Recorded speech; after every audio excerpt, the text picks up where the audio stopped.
Hey folks, Quilly18 here, and welcome to Let's Play Magic Duels Origins. This is an electronic version of the Magic the Gathering card game, and I've played Magic for... oh gosh, it's been over 20 years now I have been playing Magic the Gathering, and I have, right now in my basement, about 15,000 Magic cards in boxes. I was pretty obsessed with it for a really long time. I used to even play competitively in tournaments, and I really loved the game. And I've been keep tracking of the various electronic versions of it that have come out over the past few years, and with each iteration they do seem to get quite a bit better, and this latest one is Magic Duels Origins. It does have a story mode in it, which follows the origins of the various major planeswalkers in the sort of Magic the Gathering lore. It includes a duel mode that you can play against AI opponents, and you can also play online in a couple of different modes as well. I'm going to show you the main menu in a moment, but I actually started the recording and realized there was an audio glitch when I was starting to open the boosters, which is why we're on this screen. So there is a gold type currency in the game that you can earn by participating in battles, even against AI, for example, as well as completing a variety of daily quests. You can get this gold that you can use to get boosters that give you additional cards to play with. You can, of course, spend some money to get some of this in-game currency if you want to get more boosters a little bit faster. So I've gone ahead, I've spent 1,200 gold here to get a set of 8 booster packs to open up on screen. So this is where I was when I realized, oh god, there's an audio issue, which is why we're starting here. So I've opened the first booster only. You haven't missed anything. These are all the cards that I'm getting. By completing the story mode, you do earn some bonus gold as well as a starter pack with quite a few cards to get you started in all the colors. So you really, right from day one, have the option of building decks in any color. So this booster pack, we're going to take a look at our rare, of course. That's the really important one. So there are 3 different rarities in Magic the Gathering. There's, is that common? Yeah. There's common, which is this sort of, I guess, black, you could say, or very dark gray symbol. Then you've got a light gray or silver, which is your uncommon rarity. And then finally you have your rare, which is the golden symbol over here. Rares are not guaranteed to be more powerful. In fact, many times the common cards are your staple, most powerful abilities that you'd never want to do without some of your common cards. The rares tend to often be more specialized in some way, and they do tend to form the linchpin of a particular strategy. But you can form relatively powerful decks with just commons, generally speaking, in Magic the Gathering. Outland Colossus. See, I don't know these cards. The set is new to me. So it costs, if you're new to Magic, so the prime currency when playing the game is mana, and this requires a total of 5 mana, 2 of which must be green. So it's 2 green mana and then 3 of any color. So it's a giant 6/6, which is a huge. This is an expensive, relatively expensive, very huge card. Renon, this is really cool. This is a new mechanic, again, that I wasn't familiar with before I ran through these tutorials. So when this deals damage to a player, so if I attack and it's not blocked, so I actually deal damage to the player, this will put 6 +1/+1 counters on it. Just the one time, because then it'll become renowned. So it'll go from being a 6/6 to a 12/12, which is monstrous. And it can't be blocked by more than one creature. That is extremely important, or extremely powerful on big creatures, because it makes it a lot harder to kill. Normally what you might do is you might be willing to throw 2 or 3 little baby creatures to block one of these giant ones, but all of a sudden that doesn't become a possibility here. Very interesting. Love me some flying creatures.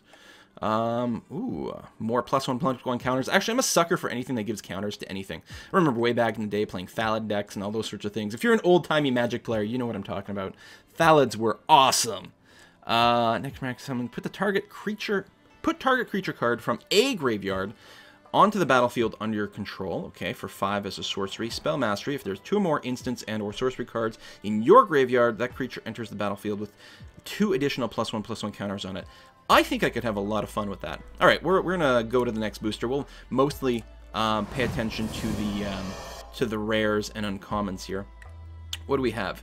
Evolutionary Leap. Costs 2. It's an enchantment. You can pay at any point, pay 1 green and sacrifice a creature. Reveal cards from top of the library until you reveal a creature card. Put that card into your hand and the rest of the...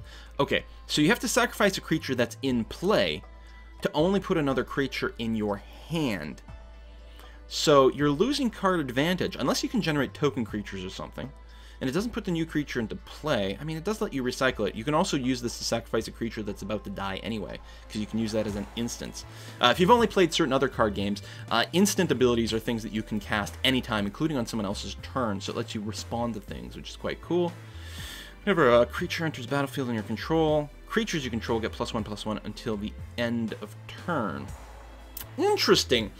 There is another white enchantment card, which I think only costs 2, and gives all your white creatures +1/+1, like, permanently as long as that's in play. So this is twice the price as that, but what's interesting, and it doesn't keep it all the time, it's only on the turn when you put a new creature into the battlefield. On the other hand, it affects all creatures, not just white creatures. I'm not convinced that I'm going to be building around there, but I'll have to double check. Oh wait, hold on.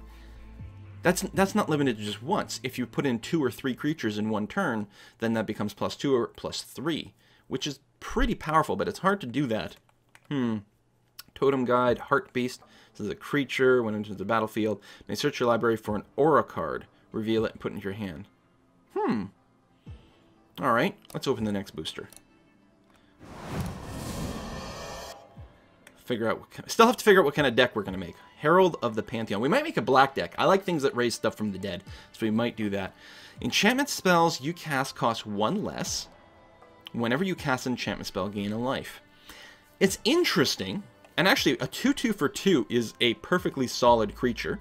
Like, the cost efficiency is relatively good. You don't want to make a deck that's too heavy on enchantments, because you might be too poor on creatures, but that becomes an interesting possibility. Oh, we got our first gold card. Well, I have 2 already from a couple of boosters that I opened earlier. Or maybe it was from my starter pack, I'm not sure. So gold cards take 2 colors. They're 2 or more colors. So this is a blue and white creature. It counts as both of those creatures. It's 4 casting cost, 2/3 flyer. That's not bad. You can cast it when you can cast an instance, which all of a sudden becomes a lot better. And other flyers you control get +1/+1. That's amazing. Gold creatures tend to be better better value for their casting costs than normal, just because it's a little bit more complicated to get them into play, because you do need to have 2 specific colors. So we'd have to make a blue-white deck. Now, I think I actually have another blue-white card already. We'll have to check into that. But a blue-white flyer deck, that's got some real possibility. Other artifact creatures you control get +1/+1. So, artifact creatures are they're colorless creatures all the time, so you can cast them using any colored mana. Because of that, they tend to give you often a little bit less performance for their buck, because they're more flexible and easy to cast. On the other hand, that is pretty decent value. They're also vulnerable to being disenchanted. Artifacts can be targeted by a variety of other spells. So that's a thing. Alright, we got 5 more decks to go through. There's nothing like opening a booster pack in a game and just wondering what you're gonna get inside here. I still have basically like a box of unopened boosters, if I recall correctly, for a set. I may be wrong about that. Maybe not a box, but at least 15 or 20 unopened booster packs sitting in the basement here that, I don't know, saving for a rainy day, I guess. When you're not feeling right, just go open some boosters. I know, I have a problem. So we've got a legendary creature over here. So legendary creatures, you can only have 1 of them in play, or 1 of them in your deck. Normally there's a 4 copy of a card limit in Magic the Gathering. And also, your decks have to be at least 60 cards. Technically they can be above 60, but you don't usually want that because it just dilutes your deck. Like, if you have a deck that's got 120 cards in it, then you're only half as likely to get the thing that you really need at any given time. It's better to stick to the minimum of 60 cards and make a tightly focused deck. So normally 4 copies of the card here. The legendary, you can only have the 1. Reach, which means that you can block flying units. Other elves get +1/+1, and whenever this character attacks, I gain 1 life for each attacking elf I control. I got quite a few Elven Synergy cards already, so that becomes very tempting too. Tower Guy's Flying. When it enters the battlefield, look at the top 2 cards of your library, put 1 in your hand, the other in your graveyard. That's an amazingly good ability. Very expensive for a 2/2 flyer, but that ability to, it gives you an extra card, so you don't lose a card by casting him, and not only that, you don't just draw an extra card, you actually get your pick of the top 2 in your deck. And throwing 1 away is not that bad, because you can build a deck, especially say a blue-black deck, that involves resurrecting things from your own graveyard. So you actually might use him to, not just for card advantage, but to specifically feed things into your graveyard so you can resurrect them. With, say, Cruel Revival. Cruel Rival is amazing card efficiency. So you spend the card to kill another card, another creature. So that's already 1-to-1. Pretty expensive to do that. But then you take a zombie from your graveyard and put it in your hand. So it doesn't go right into play, but it replaces itself. So you end up ahead on card efficiency. But it's very expensive mana-wise. Tends to take your whole turn, so you might lose turn momentum in other ways. Let's open the next pack. So I think the possibilities right now are maybe like a green elfy deck. I mean, I already had that deck called Elf Smash, but it actually wasn't all that elfy, to be honest. And if we could make it a lot better now. And the blue-white is a definite possibility with flyers. Abbot of Carol Keep. Human Monk, Prowess. Whenever you cast a non-creature spell, this creature gets +1/+1 until end of turn. So if I cast, okay, like any sort of sorcery or instance or something like that, it'll get +1/+1. When it enters the battlefield, exile the top card of your library. Until end of turn, you may play that card. Now that's very interesting. So exile basically removes a card from the game. Except, while this will remove a card from the game, until the end of my current turn, I actually could play that card as if it were in my hand. If I don't, then it gets just trashed. So you 2-1 for 2, which is not great and a little bit on the squishy side. Can arguably get a bit more powerful. And you want to cast him when you've got enough mana to ideally play whatever might come off the top of the deck. Interesting. Interesting. Does give you some card efficiency, but I'm not sure about that. Oh, another one of these Valor and Akros, okay. Another Cruel Revival, can't complain about that one bit. I don't know how many I've got right now. For all I know, I've got more than 4, but I don't think so. Another Evolutionary Leap. Wow, 2 of the same rare. That is very unlikely to happen. Now, at this point, it means, because the rares, because they are harder to get, one of the problems with them is if you do want to build the deck around a particular strategy, it can be very hard to get all the cards that you need. But in this case, I got 2 of them, which means I can sort of expect to get this on a relatively consistent, I don't know, timing. Knightly Valor, it's an enchantment aura. Enchants a creature. When it enters the battlefield, put a 2/2 knight creature token with vigilance into the battlefield. Okay, so this is an enchantment spell. I put on an existing creature, and it gives that creature +2/+2 and vigilant, which means it doesn't tap to attack. And in addition to that, I put another 2/2 token into play. So one of my creatures gets more powerful, and I get another one. Nice, I like it. Very nice. Expensive, but that's okay.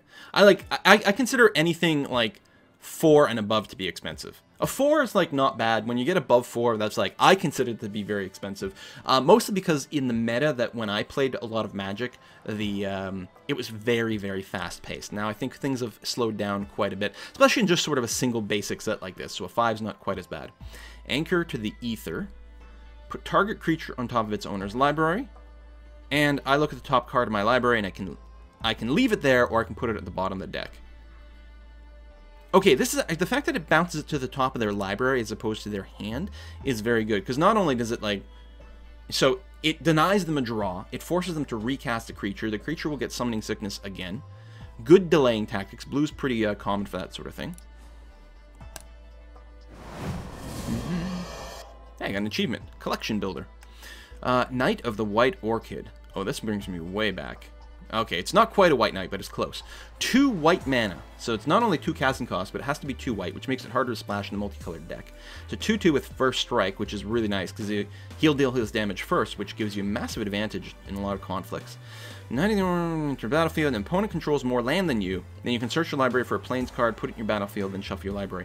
Really good in a Weenie type deck, where you might not pad out your deck with quite as much land in the first place, so you might end up behind, or you might just actually delay your putting down of land if you know you can get one. It also thins out your library. By removing a land from your library, it makes it that much more likely that in late game you're going to pick up spells as opposed to just more land. Starfish. An 0/3 for 2. Tap to scry. Oh!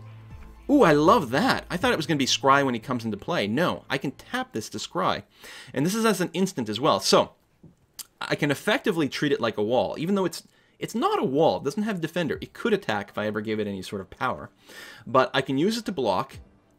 Because that's the thing you want to do. You don't want to use this on your turn, because you want to leave this guy untapped so he can block on your opponent's turn, and then at the end of your opponent's turn, or at least after he's blocked, he can tap to scry and give you better, well, it doesn't give you card advantage, but it gives you more card quality. Ooh, we've got a white-red creature. Double Strike.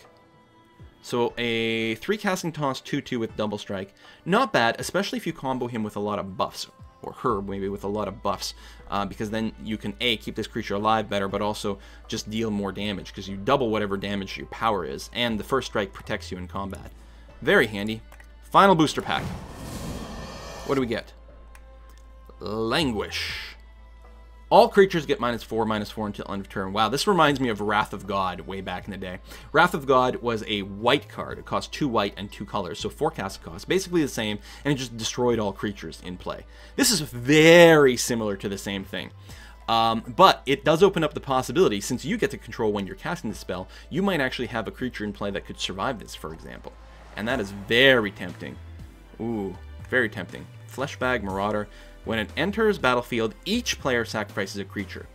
So I'll have to make sure that I have a creature in play before I cast this one, otherwise I'll have to sacrifice itself. Although, what's interesting about this is it does act as removal. Even if I don't have a creature in play, if I cast this, it does guarantee that my opponent still has to sacrifice a creature. If he's only got the one, then I'll know which one will die. I think it's pretty solid. Especially since black has a lot of ways to return more creatures, or tends to have a lot of creatures that will do something when they die anyway, so that's not too shabby. Throwing Knife. Equipped creature gets +2/+0. Whenever the equipped creature attacks, you may sacrifice Throwing Knife. If you do, Throwing Knife deals 2 damage to target creature or player. And then I can change what it's equipped to. I like it! Just the extra strength. It does require sacrificing it, although plenty of times that will work out very well. Alright, so we've got our card collection. New cards of putting there. I guess we'll start a new deck. Since I've already dabbled a bit with the green deck, let's see if we can make a blue-white flyer deck. Even though I don't necessarily have the depth of cards to make one. Let's find out if we can pull one off. So let's go and make a new deck. There's a deck wizard, which is kind of cool. You can pick this and then pick like a style that you want to try building. Tactical tricks, sure. We'll do that. And then, so step 1, aggressive creatures. So it's going to go through a 5-step process to build something that basically works a template. So it's going to want 10 creatures that fulfill the sort of aggressive creatures style. So it's got them suggested up here, and then you can put them in, you know, whatever you prefer. You can use all these. Depending on how deep your library is, you might have like tons and tons of options here. So let's go and put in that one Knight of the White Order, and then it replaced it. It still needs 5 that sort of fit the thing. And then, you know, you keep doing that there. I've got multiple Sunblade Elves. So keep doing that. So it doesn't really care what you put in, as long as you have 10 that do this, and then it'll bring you to the next one. Step complete. So now it's like, okay, what do you need next for your deck? Well, you should probably have some sort of combat tricks, pump spells, that sort of thing. And you can always tell it to auto-complete it. So a really nice way to hold your hand if you're new to the sort of idea. But let's make a completely fresh deck with the deck builder. And we're going to try blue-white. So right away, I'm actually going to set a filter. I only want to see blue and white and say colorless cards. So I got 78 that fit that. So if we do that, we know that we will fit in here. And specifically, we're hoping to find things with flying. Can I filter for that? No. Can we make a blue-white flyer deck? Well, we've got 4 Suntail Hawks. There's probably a way to grab all 4 at once, but I'm not sure. So this is just a 1/1 flyer for 1. Love that. In fact, this is better efficiency than a lot of the cards that I had when I did play. Getting a 1/1 flyer for 1 or a 2/1 for 1 was hard. In fact, the 2/1 for 1 was like a, what was it called? Like a, was it a Savannah line or something? Like, that was actually before my time, and it was like quite strong. But see here, the Elite Vanguard, 2/1 for 1. We could make a real white weenie deck that just powers through people quite quickly. Knowing our champions, target attacking creature gets +1/+1 until end of turn. Ooh, I like that as well. Okay, I want to have the Knight of the White Orchid. Even though in a 2-color deck it is going to be a little harder to use, because I need 2 planes specifically, as opposed to a plane and an island. Tap target creature, I think we can live without that. This is very tempting. Let me come back, though, because we might need a little bit more. Even a weenie deck, you want a bit more than that. Dauntless River Marshal gets +1/+1 as long as you control an island, and if I tap 4 mana, one of which will be blue. I can tap another creature. I got 3 of those? So this will be a 3-2 as long as I have at least an island. And a 3-2 for 2 is very good value, plus having an extra ability. Okay, what else we got in here that can combo? When this comes into play, target creature gets +1/+1 until end turn. And it's a 2-2 for 2. That's not bad. I gotta make sure not to overdo it on white. I think we'll live without this enchantment. It's not bad, but since we're mostly only going to be enchanting weenies that might not live, I'm not sure about that. And this guy's solid. 2-2 for 2 that can eventually become a 3-3. And he doesn't tap to attack. Alright, let's put it in there so we don't forget it. We probably... Normally what happens is I end up picking too many cards at first, and then I start to trim away the stuff that's not quite as critical. Target player sacrifices an attacking or blocking creature. Ooh, that is cool. Ah, I can make a creature become flying, even if it doesn't actually have it. And +1/+2 is a nice bonus. I like this. Let's get a bunch of Nimbus wings. Love that. This guy seems decent. He does start as flying as well, but with the 2 white there, he's going to be a little harder to lay out. I want to avoid things that have double white mana or double blue. Search for Aura card. I think we'll live without that. Oh, Auramancer. I remember this art. This is really old art. Yeah, Rebecca Gay is actually my favorite artist in Magic the Gathering. All of the cards always tell you what the artist is. Izzy. Oh, that's the same thing. Oh, this guy's got flying. Hello. Whenever you cast an enchantment spell, put a +1/+1 counter. Ooh. We do have these enchantments. Now, the concern is that if I want to put this enchantment on here to proc this, the flying part of it is redundant, although it's the +1/+2 is still good. Actually, that's pretty good. We only have 1. We're going to use that. Yeah, so I like Rebecca Gay's art. This one may be a little less so than some of her others. Her green cards are particularly good. When you return enchantment card, yeah. We'll get back to you. I think I got too much stuff. This is very good. Gain vigilance and don't tap. That's very, very good. I'll get back to you.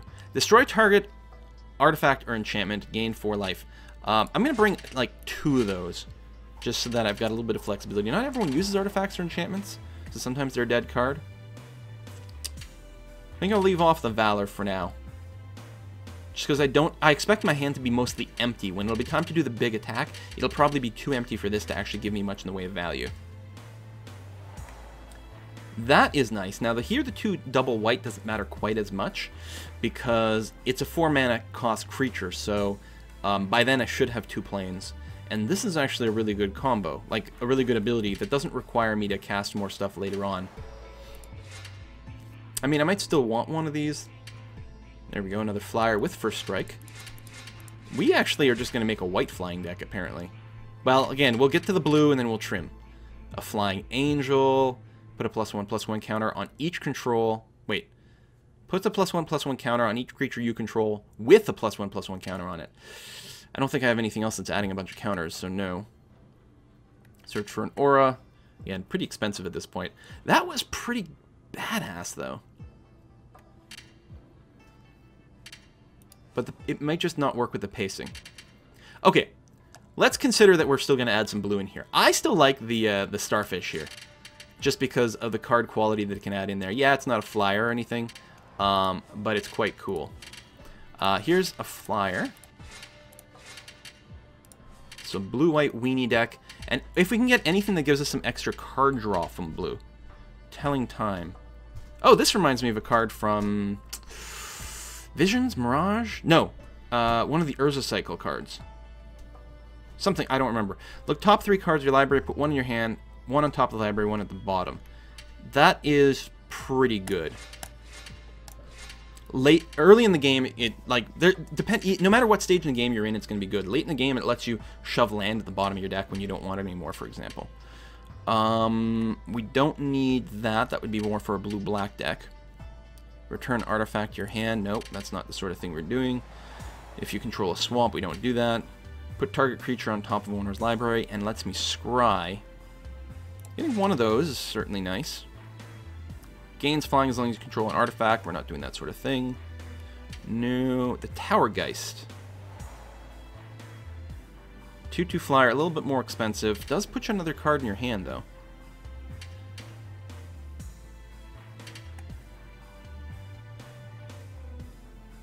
No, I don't think so. Then we're getting more expensive. Yeah, he's flying and gives you an extra card when he dies, but I think it looks like we're going to be mostly white anyway, so we'll just be splashing a little bit of blue, so having a double blue is less good. Oh, more flying.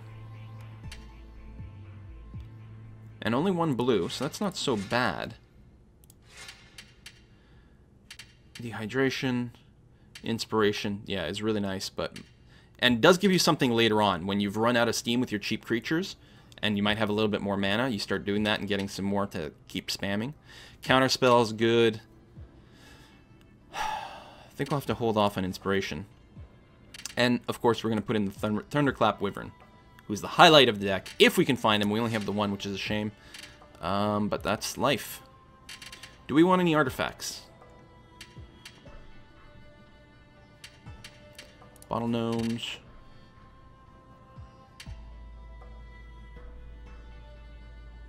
It might not hurt. Especially the haste, because you can equip it.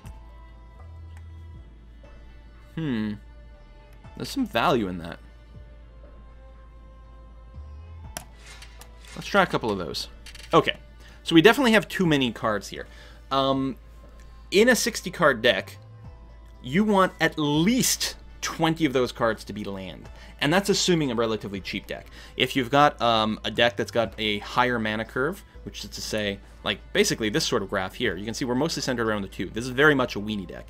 If your curve goes up and up and up so that, you know, you've got a lot of 4, 5s, and 6s, then you're going to run around 24, 26, 28 land, something like that. Here, I think we're going to be very comfortable with just 20 land. Although, with 2 colors, you tend to want a little bit more land as well, because you need to ensure that, in this case, we're going to really need to ensure that we're going to draw white. I think I'd like to go something like 22 land in this case, and go like 13 white, 9 blue. I think I would be happy with that. So, let's go and put in, and this is why we're going to test against the AI as well, to see how it feels. Oh, do I have multicolored stuff? Yes, but. See these Glacial Fortress over here, right? Gives me white or blue, but it comes into play tapped. And with the speed that my deck needs, I actually think that would slow us down a bit much. It does, like, you know, give you a little bit more of a safety. Well, okay, I'm going to still keep 13 plains. I'll go ahead and put 2 of those in, and then we'll go with 7 swamp. Or 7 islands, my bad. Boom. So that brings me up to 22 land, 2 of which may come into play, or will come into play tapped. But hopefully it's okay. So I'm now at 68 of 60. I really want to trim out 8 cards. So what isn't as critical to our strategy? I like having first turn drops. And a 2/1 is really nice. But maybe I can live without that. You know, it's not flying. Not that we really have much of a flying strat. Honestly, we're not... I mean, since we only have the 1 Thunderclap Wyvern, we don't actually have to base our entire strategy around flying. In which point, it might actually make more sense to get rid of these Aspiring Aeronauts. Although, they are Weenies, and what's nice about our Weenies is that they do get buffed. We've got a few effects that gives +1/+1 to everything. And the more stuff you have on the table, the better.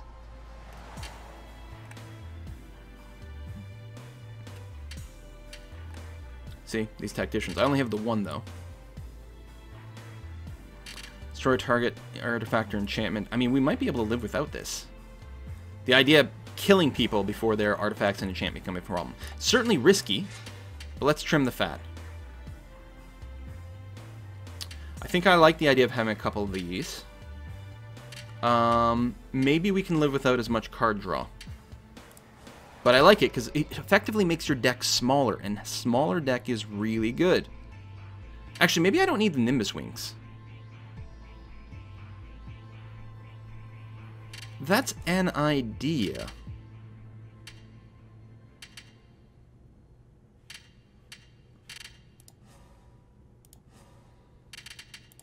I mean, it is a pretty nice buff. A 1/2 for 2.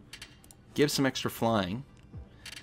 And we do want the enchantments with the Blessed Spirits. Oh, here's a question. How many enchantments do I have? Can I get those stats? Not here. That's a shame.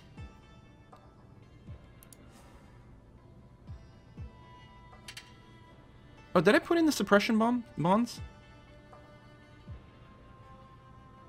Can't attack or block. And can't use its abilities. Pacifism would be better, but we don't actually have pacifism, do we?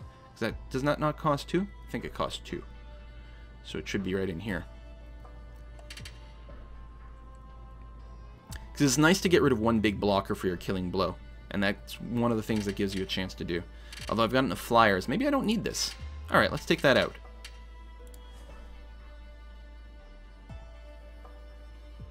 So 5 more to cut. Oh, that's so hard. Okay, you know what? We're going to get rid of the starfish. Whoops. Oh, we only had the one anyway. Let's say it's a cool ability, but it doesn't work into our idea of just rushing down and crushing someone before they can get their good, powerful cards.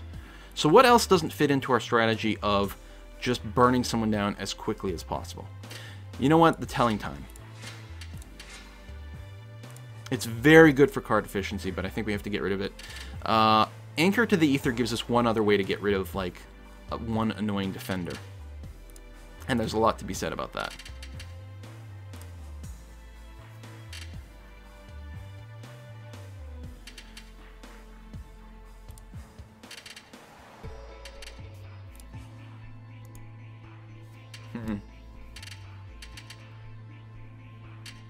I'm going to get rid of one Griffin. It's decent, but it's a little more expensive. Okay, we've got that. We can go ahead and give ourselves a little bit of card art. What do we want our deck to look like?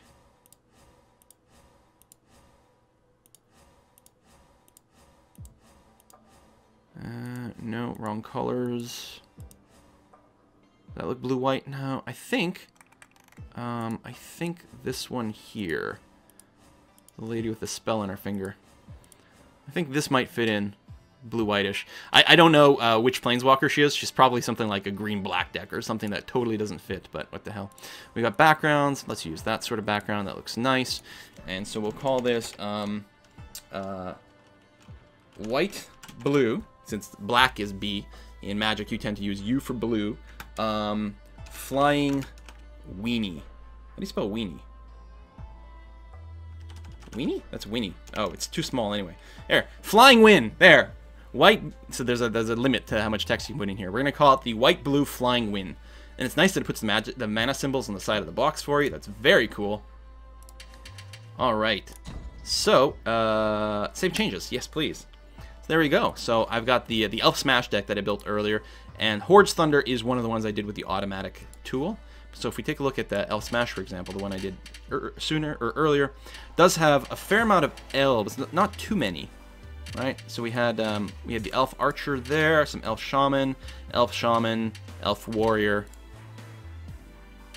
That's Elk, not Elf. So yeah, it's not even quite that elfy. So I'll have to remake this deck at some point with more Elven synergy. But for now, we can do that. Oh yeah, you can foil your deck up if you want. You can change your cards to be foil cards and be shinier and more awesome.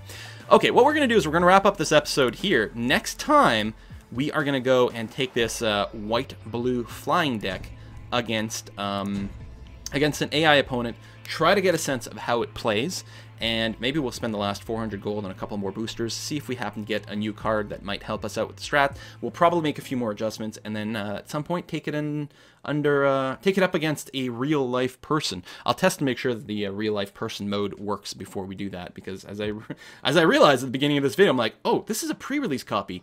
Can you multiplayer? Maybe? We'll find out together. See you next time, folks. Bye-bye.